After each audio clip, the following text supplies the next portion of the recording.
Bienvenue sur Jumeaux, Tablier et Cahiers. Ici, on partage notre vie avec des jumeaux, l'école à la maison, la cuisine familiale et notre quotidien bilingue français-espagnol. Aujourd'hui, je vous partage 4 astuces pour réussir votre quotidien bilingue avec des enfants.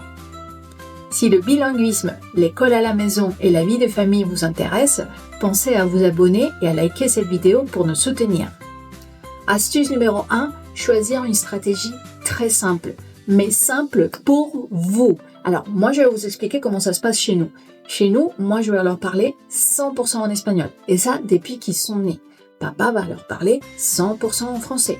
Alors, ce n'est pas facile. Oui, surtout quand on est à l'extérieur et que moi, je suis en train de leur parler en espagnol. Je sais que parfois, les gens autour vont se sentir un petit peu mis à l'écart.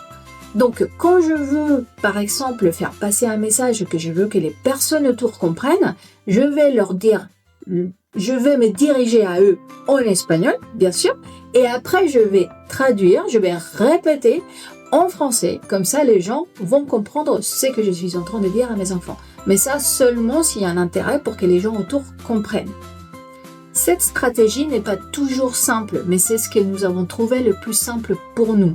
Et là où c'est un petit peu compliqué, et je peux comprendre qu'il y ait des gens qui disent « Waouh, c'est vraiment compliqué », c'est quand je suis en train d'avoir une conversation avec le papa et les enfants en même temps.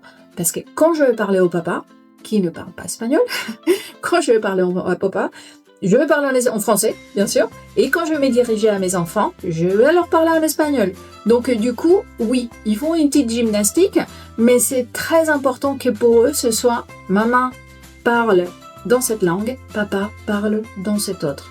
Et aujourd'hui, j'ai des jumeaux de 2 ans et demi, ils vont vraiment me parler à moi principalement en espagnol, à papa principalement en français. Ça leur arrive bien sûr de me sortir des mots en français. Alors moi je vais pas les corriger, mais par contre je vais leur répondre systématiquement en espagnol. Si par hasard je ne les comprends pas, étonnamment, mais c'est bien, ils vont me répéter les choses dans l'autre langue. Donc s'ils me disent quelque chose en français et que je ne les ai pas compris, ils vont me la répéter en espagnol ou vice-versa. Donc, comme quoi, le bilinguisme, pour eux, c'est devenu vraiment Astuce numéro 2, apprendre en jouant et en bougeant. Alors, le jeu, c'est la chose la plus importante que vous allez pouvoir faire avec votre enfant pour qu'il apprenne une langue. Ce n'est pas en lui donnant des leçons, encore moins quand ils sont tout petits. C'est comme ça qu'ils vont vraiment absorber une langue. Alors, je vous ai dit, moi, je leur parle en espagnol, papa leur parle en français, mais il y a aussi une personne qui vient 1 fois par semaine jouer avec eux en anglais. C'est une américaine, donc sa langue maternelle est l'anglais. Et je me suis rendu compte que mes enfants me sortaient de plus en plus des mots et même des phrases en anglais. Faites des jeux de rôle avec eux, chantez, dansez, utilisez des livres comme des cherche-trouve. Ici, on en a un. Ça, ils adorent. Et quand c'est moi qui vais faire le cherche-trouve, je vais le faire en espagnol. Quand c'est papa qui va le prendre, il va le faire en français. C'est le même livre, mais c'est 2 univers différents pour eux. Astuce numéro 3, s'entourer d'alliés dans la langue minoritaire. Il ne faut pas rester seul dans cette aventure. Tu dois essayer de multiplier les autres sources d'exposition, comme les cours, les amis, la famille, les contenus. Alors, moi, ce que je fais, c'est que je parle avec ma famille tous les semaines, plusieurs fois par semaine. J'appelle un membre de ma famille qui est en Colombie. Et comme ça, mes enfants vont faire du FaceTime. Ils vont voir le membre de la famille qui va leur parler en espagnol. Et eux, ils vont communiquer. Donc ça, c'est important.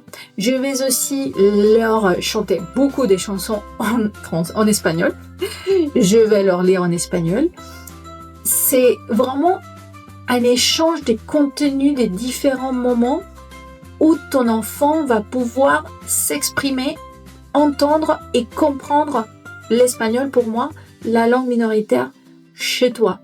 Donc, cherchez aussi peut-être des communautés avec d'autres mamans qui ont des enfants qui parlent espagnol, donc toujours pour moi l'espagnol, qui vont parler la langue dans laquelle tu leur parles, et comme ça, faire des playdates où les enfants vont vraiment partager avec d'autres enfants leur langue minoritaire.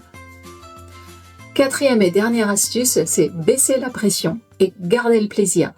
Alors, ça pour moi, c'est peut-être le plus important. Il faut se faire plaisir. Il ne faut pas que ce soit une pression sur les enfants.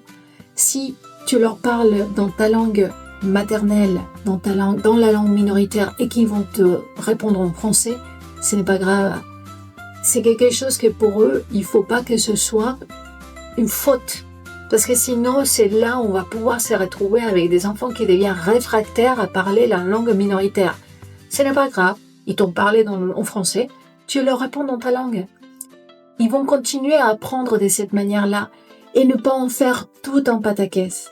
Parce que c'est là où ils se rendent compte que, il se passe quelque chose, j'ai pas le droit de parler dans cette langue, comment ça se fait, mais par contre, maman, elle parle avec les autres personnes. Franchement, que ta vie soit facile, que ce soit simple, que ce ne soit pas une prise de tête, tout simplement. J'espère que ces astuces vont vous aider dans votre quotidien bilingue chez vous. Alors, dites-nous en commentaire, vous élevez vos enfants dans quelle langue? Et aussi, quelle astuce allez-vous essayer chez vous? Si ces genres de contenu bilingue franco-espagnol vous intéressent, alors abonnez-vous à Jumeaux, Tablier et Cahiers. On prépare d'autres vidéos sur l'école à la maison, la cuisine en famille et la vie avec des jumeaux. Passez une belle journée.